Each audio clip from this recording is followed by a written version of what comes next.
नमस्कार online help channel आपनालोকক स्वागतम। आजिर এই ভিডিওটো মই গান্ধী জয়ন্তী উপলক্ষে গান্ধীজিৰ বিষয়ে অসমীয়াত এটি চমু বক্তৃতা তৈয়াৰ কৰিছো, যেটো আপোনালোকে স্কুল বা কলেজত অতি সহজে একো ভয় নকৰাকে ক'ব পাৰে। ভিডিওটো স্কিপ নকৰি চাই যাব। তেনেহলে ভিডিওটো আৰম্ভ কৰিছো। নমস্কাৰ সন্মানীয় অধ্যক্ষ, শিক্ষক আৰু মোৰ প্ৰিয় বন্ধু বান্ধৱসকল। মই আজি ইয়াতে মহাত্মা গান্ধী সম্পৰ্কে বক্তৃতা প্ৰদান কৰিব বিচাৰিছো। মহাত্মা গান্ধী আছিল ভাৰতৰ সকলোতকৈ ডাঙৰ আৰু মহান দেশপ্ৰেমিক। তেওঁৰ 1869 চনৰ 2 অক্টোবৰ তাৰিখে পোৰবন্দৰ, গুজৰাট ৰাজ্যত জন্ম লাভ কৰিছিল। তেওঁৰ সম্পূৰ্ণ নামটো হৈছে মোহনদাস কৰমচাঁদ গান্ধী।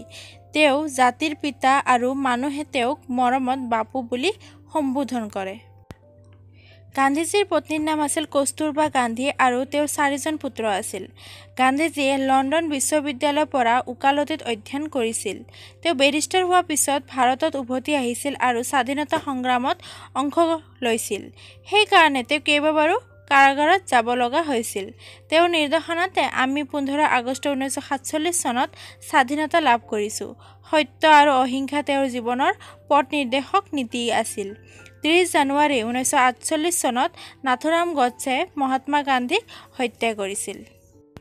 মহাত্মা গান্ধীৰ মূল্যবিদ আৰু কৰ্ম সম্পৰ্কে কোৱাৰ কাৰণে মোৰ বক্তৃতা যথেষ্ট নহয়, কিন্তু দেশৰ ভৱিষ্যত হিচাপে আমি তেওঁৰ সত্য, শান্তি আৰু অহিংসা নীতিৰ সৈতে আমাৰ জীৱন যাপন কৰি তেওঁক সন্মান কৰিব পাৰোঁ আৰু আমাৰ দেশক এটা অবিশ্বাস্য জাতিৰ ফালে লৈ যাব পাৰোঁ। জয় হিন্দ, ধন্যবাদ। গান্ধীজী উপলক্ষে এই বক্তৃতা যদি আপোনালোকৰ ভাল লাগিছে তেনেহলে অনুগ্ৰহ কৰি ভিডিওটো লাইক, শ্বেয়াৰ এণ্ড চেনেলটো ছাবস্ক্ৰাইব কৰি দিব। ভিডিওটো চোৱাৰ বাবে ধন্যবাদ।